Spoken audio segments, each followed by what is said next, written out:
Boa noite a todos. É um prazer estar com todos em mais um webinar do Instituto Brasileiro de Treinamento, Pesquisa e Lente de Contato. E hoje nós temos a honra de apresentar o professor Guilherme Cassiano, professor do Instituto Brasileiro de Treinamento e Pesquisa em Lentes de Contato, especialista em cuidados primários e lentes de contato pelo próprio Instituto, pós-graduado em optometria avançada pela Universidade Brás Cubas, bacharel em optometria pela Universidade do Contestado, membro do Conselho Brasileiro de Optometria, membro do Conselho Regional de Ótica e Optometria de Minas Gerais e membro do Instituto Brasileiro de Treinamento e Pesquisa e candidato a fellow do Instituto Brasileiro de Treinamento e Pesquisa também. É com uma grande honra que eu apresento o professor Guilherme na apresentação de como definir o astigmatismo pela ceratometria. Parece uma conferência simples, mas nós vamos ver que essa conferência tem de grande ajuda para os profissionais que manejam a lente de contato no país. Professor Guilherme, boa noite. Boa noite, professor Sergei. Boa noite, pessoal. É um prazer estar aqui podendo fazer essa palestra hoje com vocês. Queria agradecer muito a oportunidade pelo Instituto Brasileiro de Tecnologia e Pesquisa e Lente de Contato. Queria agradecer a Ótica Revista também, que foi um grande colaborador nosso. E boa noite a todo mundo. E vamos começar essa palestra que, para a gente, pode parecer um tema simples, mas leva, assim, algumas dúvidas, algumas dificuldades, e a gente vai ver que esse exame, a ceratometria, ela pode ser de grande auxílio para a gente. Eu vou começar explicando desde o começo e a gente vai aprofundando o tema cada vez mais um pouquinho. Vamos lá, então. Só um segundinho. Introdução aqui. Nós temos que a ceratometria é o ato de medir a curvatura da face anterior da córnea. O que é isso? A gente vai estar medindo a primeira curva da córnea, aquela curvatura mais fora possível da córnea. O termo vem do grego querato, que significa córnea, e metro, medir. Então, a queratometria nada mais é do que a medição da córnea. Durante as primeiras iniciativas de medir as dimensões do olho humano, foi desenvolvido o ceratômetro manual, um aparelho capaz de medir a curvatura anterior da córnea nos 3 milímetros centrais. Então, prestem bem atenção nisso. A gente está falando que quando nós usamos o ceratômetro, nós estamos medindo os 3 milímetros centrais da córnea. O que são esses 3 milímetros centrais? É exatamente essa zona que vocês podem ver bem demarcada aí em escuro, que é bem no centro da córnea. E essa região, se a gente for olhar a nível anatômico, estrutural, é bem a região na onde acontece realmente a passagem de luz, a nossa visão. Pois nós temos a pupila logo atrás, e a entrada de luz se dá nesse meio termo. Então, nós conseguimos, através do ceratômetro, definir quanto de astigmatismo corneal pode-se ter na córnea através desta medida. Isso aqui que vocês estão vendo é uma topografia, o mapa que tem aqui atrás, e eu estou mostrando para vocês exatamente a zona de 3 milímetros que existe nessa córnea. Muito bem, regrinha de ouro para todo mundo que está assistindo. A ceratometria é um método preciso, vejam isso, é um dado objetivo para medir a curvatura anterior da córnea e predizer o poder e eixo do astigmatismo. Então, olha quanta informação nós temos aqui. A gente está querendo dizer que a ceratometria ela vai conseguir definir, além da gente ter o dado da curvatura anterior da córnea, que seria o valor exato, pode ser em raio, pode ser em dioptria, nós temos o poder e o eixo do astigmatismo. Olha que informação importante, principalmente para as pessoas que trabalham com refração e até mesmo com lente de contato.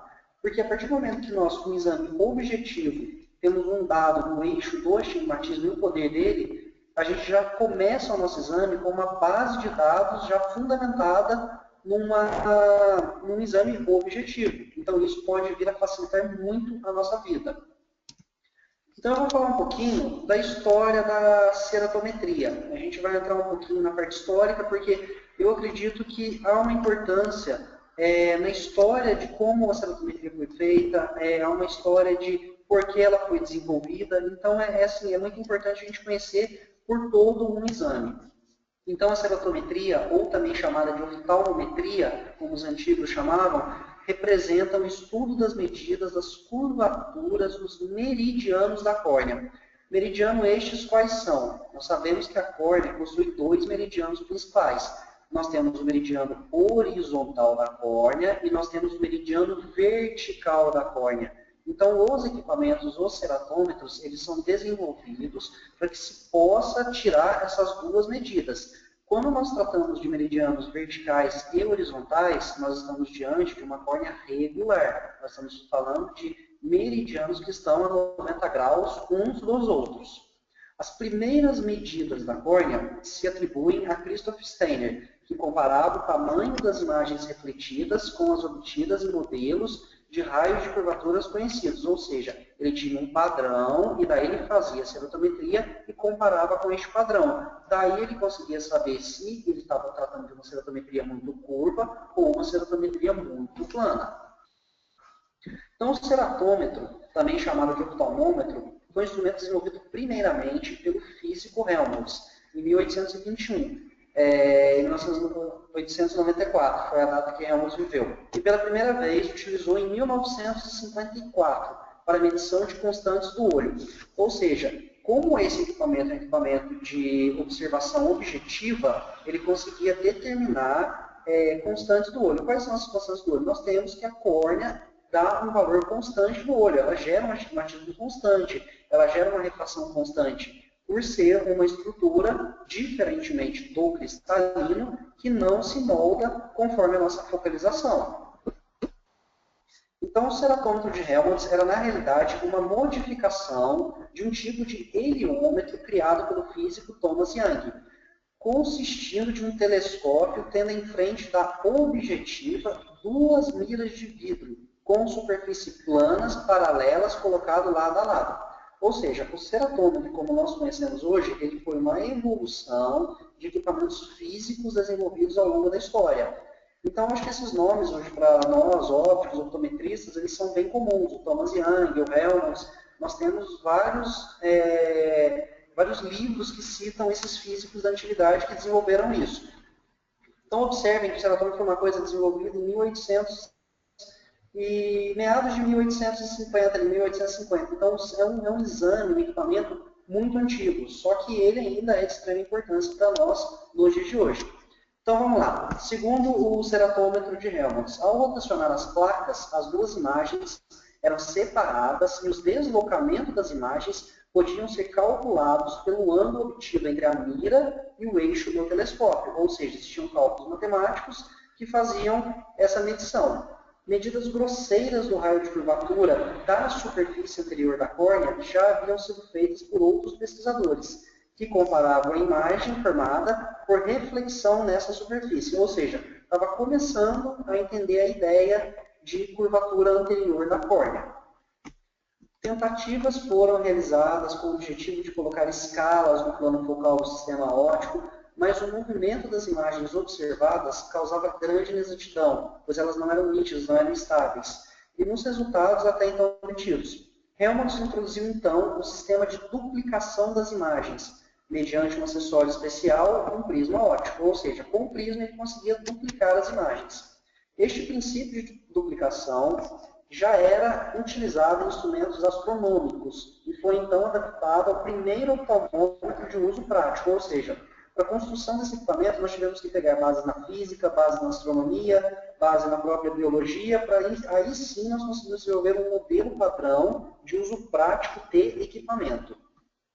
Então, Luiz Emile Jabal, outro grande nome conhecido no nosso meio, e seu aluno refinaram o instrumento para ser utilizado em córneas, ou seja, Jabal pegou o equipamento e falou, vamos usar esse equipamento para as córneas, medindo-se a diferença entre o meridiano horizontal e o meridiano vertical, que nada mais é do que você conseguir predizer o poder do astigmatismo corneal. E ele também fazia medida do raio de curvatura da córnea. Ele conseguia definir quanto era o raio de curvatura da córnea.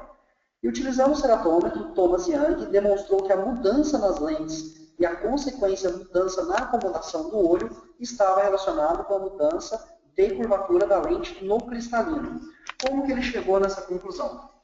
Porque ele tinha que a córnea era um meio físico estático, ele estava parado, não mudava a sua refração. e já se percebia que haviam mudanças na refração do olho, em determinados pontos focais, como no caso da acomodação. Então, baseando-se que ele tinha um valor estático na córnea, ele conseguiu predizer que havia mais de uma estrutura no globo ocular que estaria mudando o seu poder dentro do olho para fazer a mudança da refração.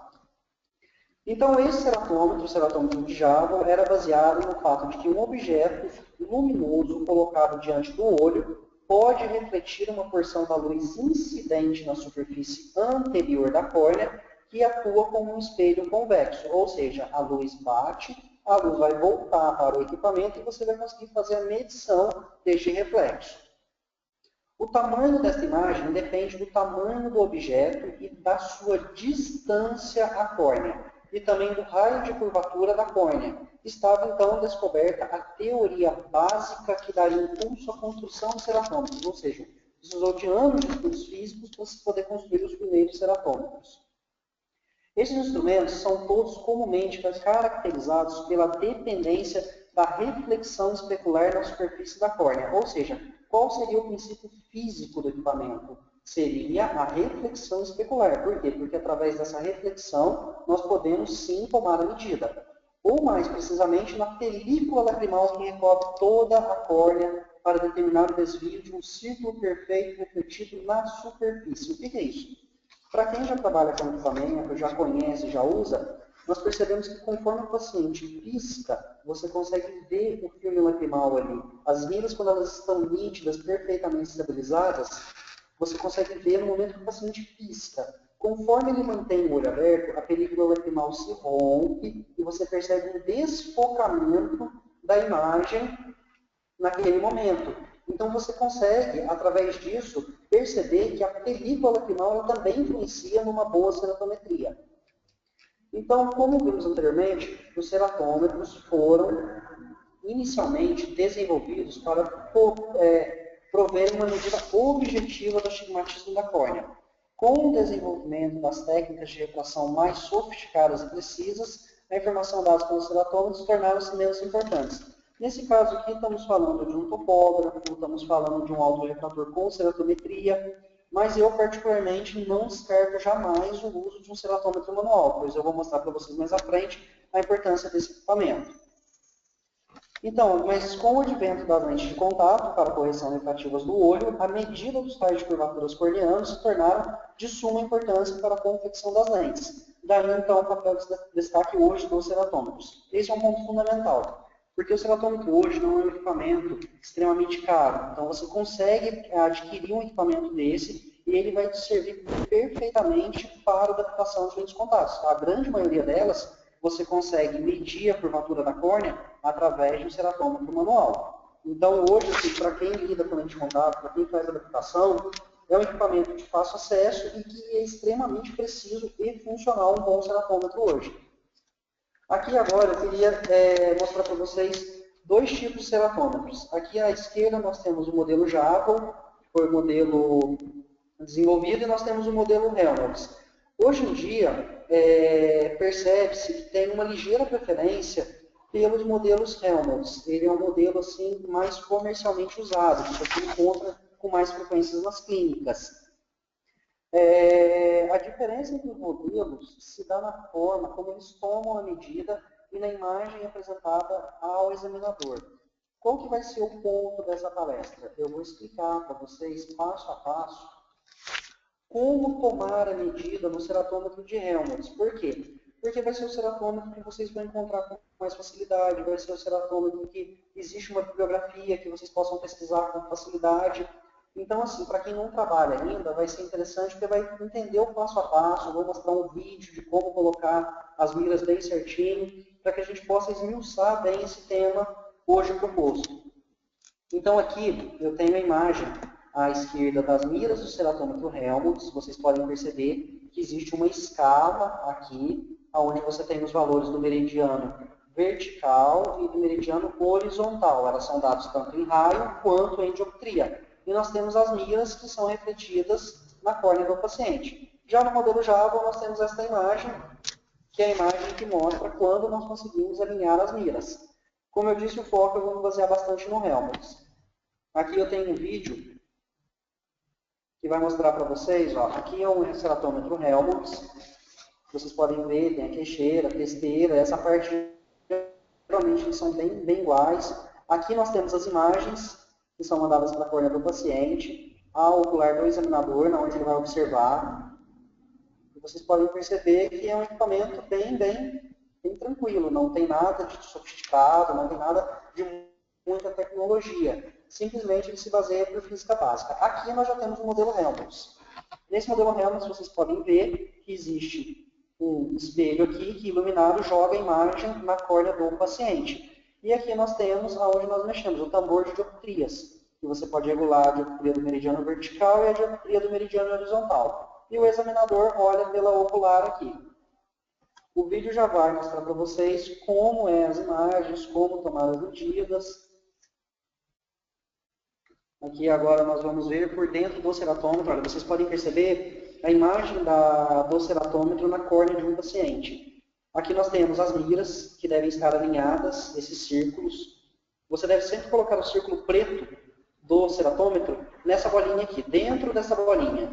E aqui nós começamos a alinhar. Primeiro vamos alinhar o meridiano vertical. Aqui vocês podem ver que vai juntar as miras, os menos. E depois nós vamos alinhar o meridiano horizontal. Olhando aqui no campo direito, vocês podem ver o H de horizontal e o V de vertical. Percebam que quando o paciente pisca, dá um certo tremor nas miras. Isso é por causa de, como eu disse antes, a película lacrimal do paciente ajuda a interferir no exame. Então aqui vocês podem ver as miras bem centradas.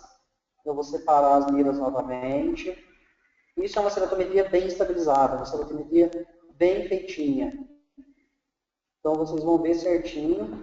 Observe que o equipamento marca tudo. As miras das três estão nítidas, não estão distorcidas, não estão ovaladas, elas estão perfeitamente alinhadas. Aqui novamente mostrando, olha, a dioptria na parte de cima aqui, 40 dioptrias, a dioptria na parte de baixo, vocês podem ver, ó, 44,5, 45. Vocês conseguem predizer o raio da córnea e o poder dessa córnea através do ceratômetro. Lembrando que isso está nos 3 milímetros centrais da córnea. A gente está utilizando apenas os 3 milímetros centrais da córnea. Aqui o ceratômetro.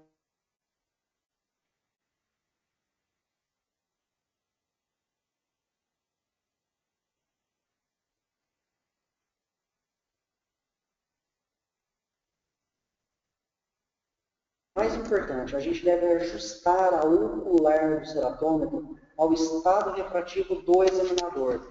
Isso é muito importante. Porque nós conseguimos mirar através da ocular. Só um minutinho, parece que eu estou com problemas aqui de áudio.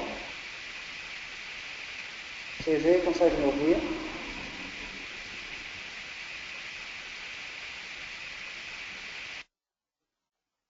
Alô? Está me ouvindo, Sergei?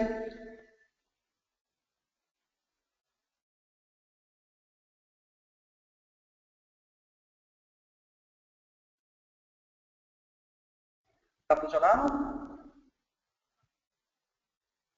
Perfeitamente. Seu áudio está funcionando. Pode falar devagar que está perfeitamente. Tá ok, então. Tive um probleminha técnico aqui. Vamos lá.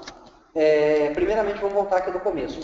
Vamos ajustar a ocular do ceratômetro ao estado refrativo do examinador. Por que é isso? Porque nós também temos uma refração no nosso olho. Então, nós temos que manter a nossa refração bem estabilizada no ocular do equipamento para que o nosso defeito refrativo não influencie nos dados obtidos no ceratômetro. Então, esse passo ele é muito importante para que a gente tenha valores precisos, exatos. Pois quando falamos de ceratometria, estamos falando de dados exatos, objetivos. Eles não podem ser não precisos.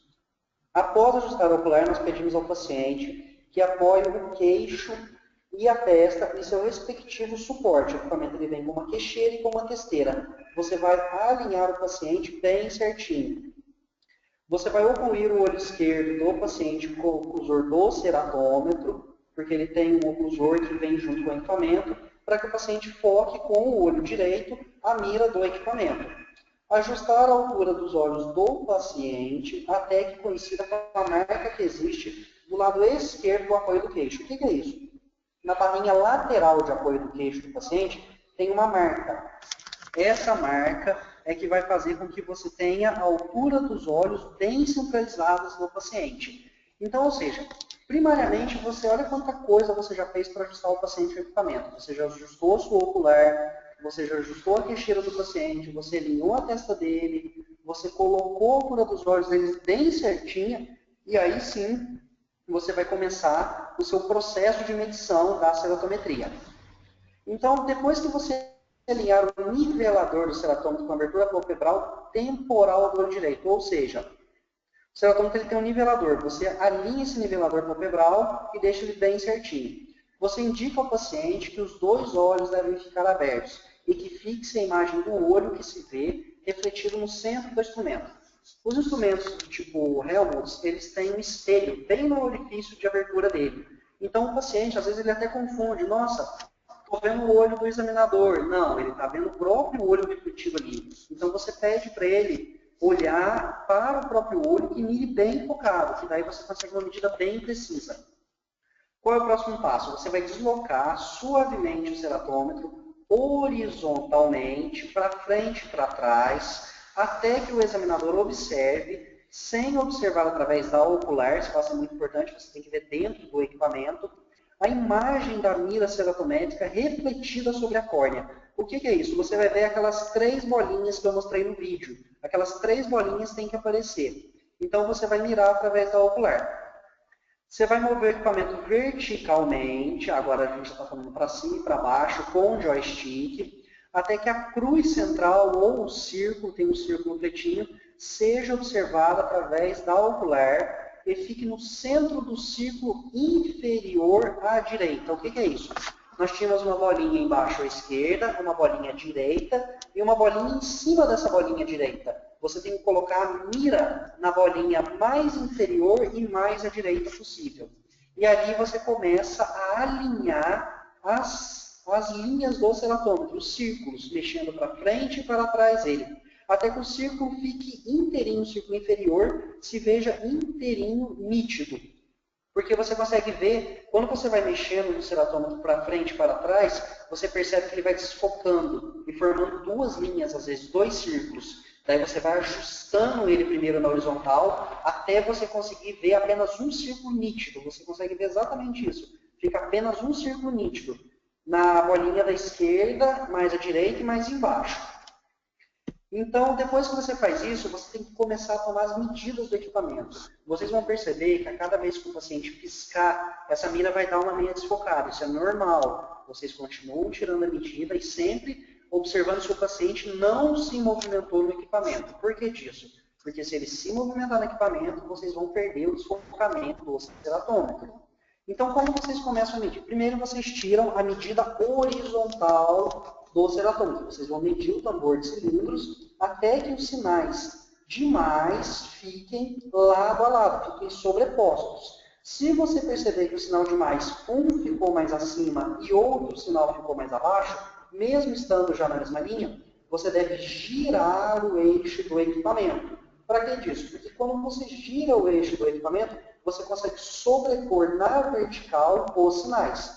Uma vez que você sobrepôs o sinal que está na marcação horizontal, você parte para a medida dos sinais na vertical, no caso os menos. Aí você gira o tambor de cilindros negativo para que eles fiquem bem estabilizados um com o outro. Então, qual que é a imagem perfeita de uma ceratometria? É você ver as 3 miras nítidas, o sinal de mais sobre o mais bem nítido e o sinal de menos sobre o sinal de menos bem nítido. Aí sim você tem a medida do ceratômetro. Agora eu vou ensinar vocês como retirar essa medida do equipamento. Porque não adianta saber fazer medida e não saber interpretar os resultados. Agora vocês vão aprender a interpretar os resultados. Então vamos lá. A anotação. Utiliza-se a anotação convencional. Qual que é a anotação convencional que a gente está acostumado? Que é o padrão. Meridiano mais plano pelo meridiano mais curvo pelo eixo do mais plano. Então, o que é isso? Você vai pegar a medida, vamos usar um exemplo, 40 por 42. Qual é o mais plano? O mais plano é o 40. Então, você vai colocar 40 por 42 e o eixo que estiver marcando na medição de 40 dioptrias. Essa é a marcação tradicional que se usa. Você deve anotar o tipo de ceratômetro que você está usando, porque isso é muito importante, porque se depois precisar fazer uma conferência por outro profissional, alguma coisa, você sabe qual equipamento foi utilizado para o exame. E uma coisa muito importante, no caso de alterações na córnea, é você descrever o estado das miras ceratométricas. Por quê? Porque existem casos de ectasias corneanas, alterações de córnea, que as miras não vão ficar nítidas. Você pode tentar alinhar o equipamento, você pode ajustar o tambor de cilindros, mas você sempre vai ver as miras desfocadas. Ou elas vão estar ovaladas, ou vão estar duplicadas as miras. Sempre vai acontecer alguma coisa, no caso dessas degenerações de córnea, que vai alterar as miras do ceratômetro. Então, se elas estiverem fora do padrão, você deve escrever miras desfocadas, miras não alinhadas, alterações nas miras. Isso também é muito importante. Bom, exemplo. Vamos a um exemplo prático aqui, bem prático de ceratometria. Você tirou no meridiano horizontal a medida de 44,25 e ela está marcando no tambor do lado de fora 180 graus. Você olha o meridiano vertical da córnea e na onde está marcando o meridiano vertical está 45,75 por 90 graus. Qual que você faz? Meridiano mais plano, pelo meridiano mais curvo, pelo eixo do mais plano. Então, qual que é a notação da ceratometria desse olho direito? 44,25 por 45,75, eixo a 180. Isso é a medida padrão de uma ceratometria. Isso é o que nós devemos fazer em todos os dias na nossa prática clínica. Meridiano horizontal. Vamos para o olho esquerdo agora. 45,25 a 180. Meridiano vertical, 44 por 90. Qual é o mais plano? O meridiano mais plano é o 44. Então, nós vamos pegar o meridiano mais plano, 44. Vamos colocar o meridiano mais curvo depois, que é o 45, por 90 graus. Aqui eu já sei sempre, quando eu olho pelo eixo, qual é o meridiano mais plano. 90 graus é na vertical, 180 na horizontal. Por isso, nós não precisamos escrever assim, meridiano horizontal, 45,25 por 180, e meridiano vertical, 44 por 90. Não. Nós podemos colocar assim direto. Olho esquerdo, 44 por 44, 45,25 a 90. Eu já sei que o meridiano mais plano é o vertical, pois está a 90 graus. Interpretação dos resultados. A gente aprendeu a anotar. Agora nós temos que entender como interpretar esses resultados. Na onde que esse resultado vai fazer diferença. Por que tirar uma ceratometria? Por que perder o meu tempo para fazer uma ceratometria? Na onde que isso vai ser importante para mim? Então, é na hora de interpretar o resultado, porque não adianta sermos máquinas e termos dados e não sabermos como usar esses dados. Agora é a hora que vocês têm que prestar atenção para saber como usar os dados. Então, após a medição das curvaturas centrais da córnea, lembre-se, nos 3 milímetros, com o ceratômetro, se obtém valores do astigmatismo corneal e o eixo do mesmo. Prestem muita atenção nisso. A gente está falando de valores do astigmatismo corneal. Isso é o astigmatismo que existe na córnea e o eixo do mesmo. Então, ou seja, com os dados da ceratometria, a gente já consegue ter dados de astigmatismo corneal, isso é importantíssimo no caso de lentes de contato, e nós temos o eixo desse astigmatismo. A córnea, ela é responsável pela grande maioria da refração do olho. Então, se nós já temos um dado objetivo, que a gente praticamente não gastou esforço para adquirir ele, nós já temos praticamente quase todos os dados refracionais prontos. Então, como que a gente pode usar esses dados? Eles vão ser importantes para determinar duas coisas.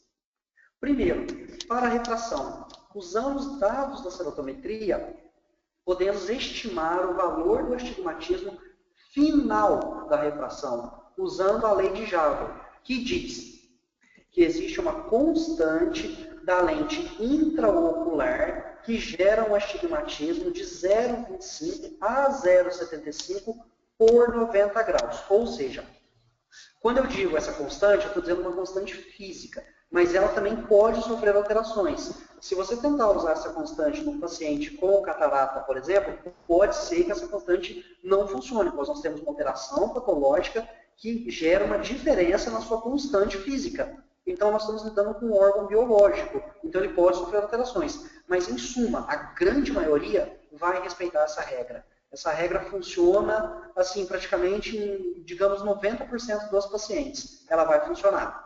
Então, sabendo-se disso, temos o seguinte caso. Ceratometria. Aqui nós já temos um valor final da ceratometria. 42,25 por 43,75, eixo A180. Ou seja, quanto é o astigmatismo corneal desse paciente? Se vocês fizerem o cálculo de 42,25 para 43,75, vocês vão chegar no astigmatismo corneal de 1,5 a 180. Então, esse é um dado que, assim, é automático. Quando vocês tiram uma ceratometria, vocês já fazem esse cálculo na cabeça. Para quem está começando, eu acho legal vocês anotarem quanto é o astigmatismo corneal no papel do lado. Porque você já sabe, opa, esse paciente tem um astigmatismo corneal de tanto. E aí sim você começa a usar as técnicas que você vai aprender. Astigmatismo lenticular. O que é o astigmatismo lenticular? É o astigmatismo dado pelo cristalino. Vamos colocar uma média, porque a gente tem que vai de 0,25 a 0,75 a 90 graus. Vamos colocar uma média que a maioria dos pacientes apresenta 0,50 por 90. Então, qual que é o cálculo que nós fazemos com isso? A gente faz o seguinte cálculo, que você tem 1,5 a 180, a luz está passando a 180 graus com déficit de 1,5 e ela vai bater no cristalino que tem um astigmatismo contra a regra de 0,50. Então, um vai anular o outro, só que quem é maior? Regrinha básica de matemática.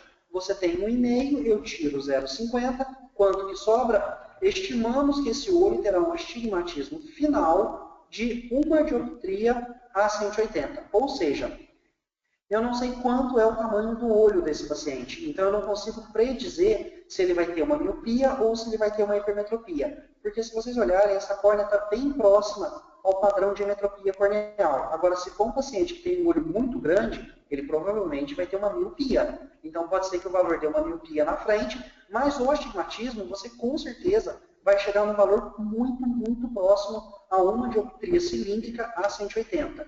Pode ser que varie? Pode ser que dê 1,25, pode ser que dê 0,75, mas isso é muito importante que você já partiu de um dado objetivo para fazer a sua refração. Então, você já consegue ter uma definição cravada disso. Vamos para outro caso. Tem alguns casos aqui que a gente vai debater sobre eles.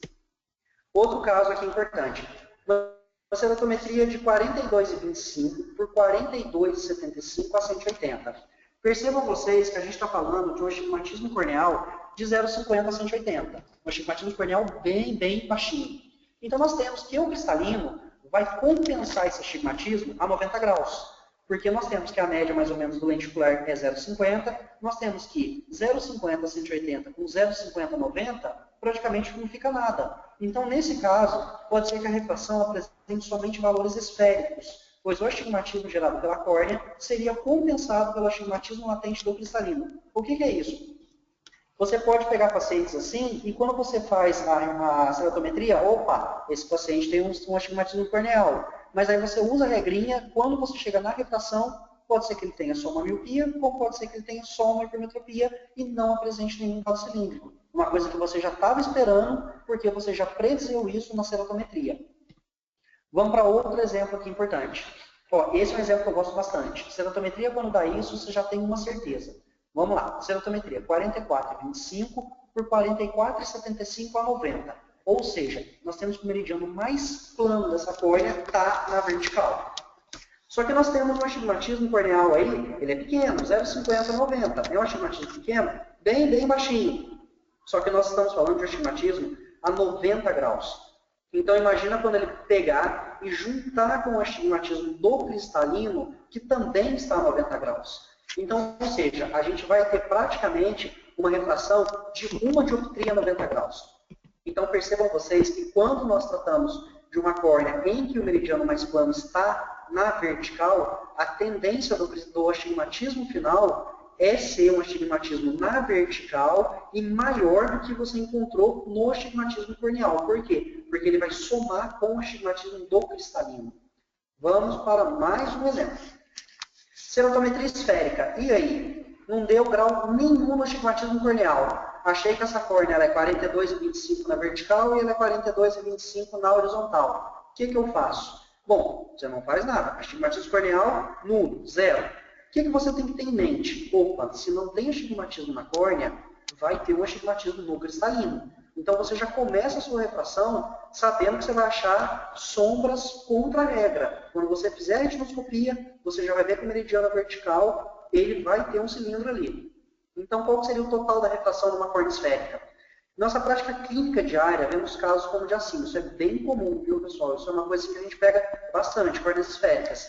E nessa situação, podemos supor um astigmatismo contra a regra, pois a única força existente nesse caso seria a lenticular. Ou seja, quando a física, a luz, passar pelo olho, ele vai bater apenas, ela vai sofrer uma distorção cilíndrica apenas no cristalino, porque a córnea vai se comportar como se fosse uma lente esférica tradicional. Então, onde ela vai distorcer cilindricamente é no cristalino. Qual que é a direção do cristalino? 90 graus. Então, ou seja, você tem que mais ou menos, vai dar um astigmatismo bem próximo a 0,50 a 90 graus. Então, vamos lá. Podemos perceber que sempre que o eixo da ceratometria estiver a favor da regra, ou seja, um eixo a 180 graus, e o astigmatismo corneal for acima de 0,50, vamos falar aí do astigmatismo corneal de 0,75, uma dioptria, 1,5 dioptrias, isso de astigmatismo corneal. Provavelmente teremos uma refração a favor da regra, porque vocês só vão ter alteração nisso se a pessoa tiver uma alteração no cristalino, tiver uma alteração mais séria. Porque se você pegar uma córnea, astigmatismo corneal, 1,5 a 180, você pode ter quase certeza que você vai achar no cilindro 1 a 180, porque você vai desconsiderar o valor da lenticular. Em casos de córneas esféricas, como dito acima, os astigmatismos serão sempre contra a regra. Por quê? Porque se a córnea é esférica, a luz vai sofrer uma alteração no cristalino. E essa alteração no cristalino sempre vai estar a 90 graus. Então, bateu na ceratometria, viu uma córnea esférica, opa, esse aqui vai ser uma refração a 90 graus. Sempre que encontrarmos astigmatismo corneais de qualquer valor no eixo de 90 graus, o resultado da refração será, em média, 0,25 a 0,75 maior que o astigmatismo corneal. Ou seja, todo astigmatismo corneal que está a 90 graus, ele sempre vai se juntar com o astigmatismo lenticular. Então, ou seja, você achou lá na ceratometria 44 por 46 a 90 graus. Nós temos duas dioptrias de astigmatismo corneal. 44 por 46 a 90 graus. Então, essas duas dioptrias, elas vão se juntar com a dioptria do cristalino. Vamos colocar aí uma média de 0,50 a 90 graus. A sua refração final, ela vai ter 2,5 cilindro a 90 graus. Por quê? Porque você já conseguiu definir eixo e já conseguiu definir um valor muito próximo. Então, com isso, a gente percebe a importância de fazer a ceratometria antes da refração, pois assim já iniciamos o nosso procedimento com uma base, ou seja, você já consegue partir para um exame. Tudo bem, eu concordo que a refração possa ser objetivo, mas nós temos também a parte subjetiva. Mas você já começa um exame subjetivo, já tendo uma base de dados objetivas fundamentada no equipamento. Então, isso para você vai facilitar demais o dia a dia. Então, aqui, eu vou entrar agora um pouquinho numa outra parte que eu queria falar para vocês, que são, no caso, dos pacientes que já, dos profissionais que já adaptam lente de contato, dos profissionais que já trabalham com cuidados primários oculares, para vocês estarem atentos também em certas alterações que podem vir a induzir astigmatismos, alterações que podem vir a induzir alterações na sua refração, alterações no uso de lentes de contatos que afetem diretamente o astigmatismo. Quais seriam elas? Primeiramente, vou mostrar para vocês aqui o vídeo de uma conjuntivite papilar gigante. Vocês podem ver que essa daí é a conjuntiva tarsal superior do paciente. Foi feita uma inversão palpebral e vocês conseguem perceber bem demarcadas as papilas. Vocês podem ver que elas estão bem grandes. Esse paciente está com coloração, a gente está usando um filtro para poder ver bem a fluoresceína. E vocês podem perceber que está bem grande as papilas. Eu vou colocar novamente aqui. Deixa eu só ver se eu consigo. Aí, agora foi. Então, observem bem, olha, um paciente que está todo tomado por uma conjuntivite papilar. Isso geralmente é uma desordem de quadros alérgicos, o paciente com certeza já vai ter algum antecedente de alergia. Algumas lentes de contato podem induzir alergia. Então, imaginam vocês que toda vez que esse paciente pisca, essas papilas, elas fazem uma pressão sobre a córnea. Então, ou seja, elas acabam começando a querer distorcer os meridianos corneais. Ah, ainda tinha mais vídeo. Dá para ver agora desse lado. Tem como e isso, fazendo uma força constante na córnea, pode levar a algumas alterações nos meridianos corneais. Então, vocês vão perceber que pode existir algumas alterações. Vamos lá. Aqui, nós temos uma escala feita por um instituto. Então, vocês vão poder perceber quais são os níveis de conjuntivite papilar. Qual que é o nível das papilas? Aqui nós temos bem suave. Vocês podem ver que elas são bem pequenininhas, a fluoresceína correndo entre elas não são tão demarcadas. Aqui é leve. Aqui nós já temos papilas moderadas. Vocês podem perceber que elas começaram a ficar grandes. Então, isso aqui já tem que ficar de olho nesse tipo de paciente, porque é um paciente que já está começando a apresentar um quadro alérgico.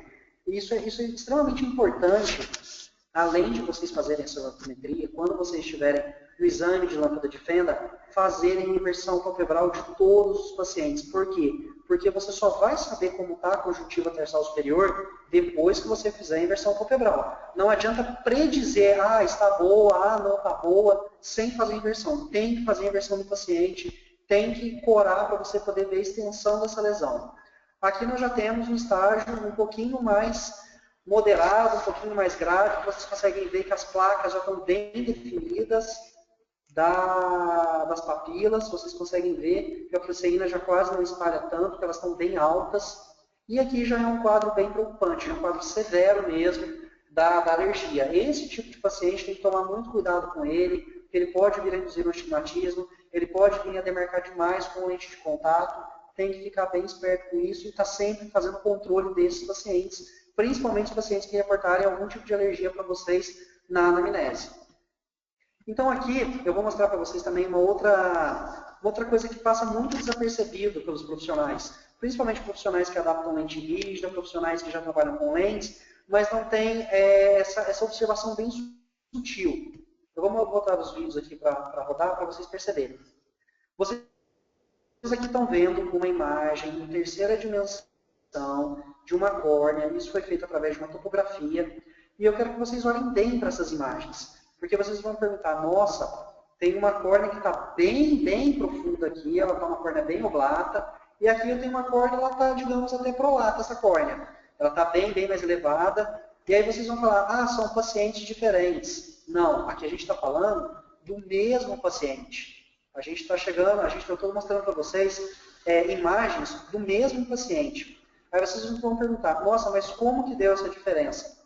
Isso aqui são por lentes de contato rígida, planas, mal adaptadas. Por quê? Porque elas começam a pressionar o centro da córnea do paciente. Então, quando elas começam a pressionar o centro da córnea do paciente, elas começam a afundar. Esse aqui debaixo do paciente antes, e esse aqui era o paciente depois. Então, vocês podem perceber que a lente de contato criou uma pressão sobre a córnea.